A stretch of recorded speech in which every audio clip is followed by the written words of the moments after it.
بسم الله الرحمن الرحيم الحمد لله رب العالمين والصلاة والسلام على أشرف الأنبياء والمرسلين نبينا محمد وعلى آله وصحبه أجمعين أما بعد السلام عليكم ورحمة الله وبركاته معزز سامعین، مسئلہ نمبر 60 ہم نے سماعت فرمایا جو ایک کپڑے میں نماز پڑھنی جائز ہے بشرطے کہ کندھے ڈھکے ہوئے ہوں۔ یہ 60 نمبر مسئلے کا موضوع تھا۔ مسئلہ نمبر 61 اور 62 63 آپ تک پیش کیا جا رہا ہے۔ آپ اس پہ خود عمل کرنے اور دوسروں تک پہنچانے کی کوشش کیجیے۔ نماز میں منہ ڈھانپنا منع ہے۔ اور مسئلہ نمبر 62 دوران نماز اس طرح چادر کندھوں سے نیچے لٹکانا کہ اس کے دونوں کنارے کھلے ہوئے ہوں منع ہے، اور اسی کو شریعت کے اندر یا عربی زبان میں اسے صدل کہتے ہیں۔ عن ابی ہریرہ رضی اللہ عنہ ان رسول اللہ صلی اللہ علیہ وسلم نہى عن الصدل فی الصلاة وان یغطی الرجل فاہ، رواہ ابو داؤد والترمذی۔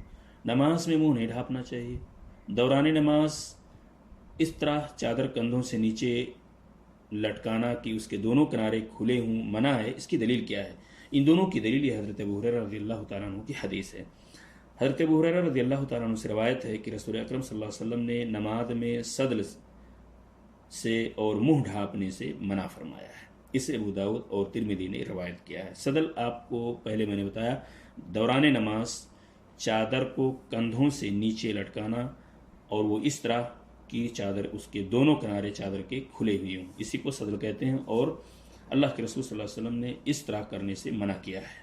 مسئلہ نمبر 63 ناف سے لے کر ران تک مرد کی شرمگاہ ہے جس کا پردہ کرنا ضروری ہے، اور حقیقت میں اگر دیکھا جائے تو اس مسئلے میں لاپرواہی ہمارے معاشرے اور سماج کے اندر کی جا رہی ہے، اور اس پہ بریک لگانا ہماری اور آپ کی ذمہ داری ہے۔ عن علی کرم اللہ وجہہ قال قال رسول اللہ صلی اللہ علیہ وسلم لا تبرز فخذک ولا تنظر الى فخذ حی ولا میت، رواہ ابو داود وابن ماجہ۔ حضرت علی رضی اللہ تعالیٰ عنہ کہتے ہیں کہ رسول اکرم صلی اللہ علیہ وسلم نے فرمایا اپنی ران نہ کھولو۔ یہ اللہ کے رسول صلی اللہ علیہ وسلم نے اپنے داماد حضرت علی سے فرمایا کہ اپنی ران نہ کھولو، نہ کسی زندہ یا مردہ کی ران دیکھو۔ اسے ابو داود اور ابن ماجہ نے روایت کیا ہے۔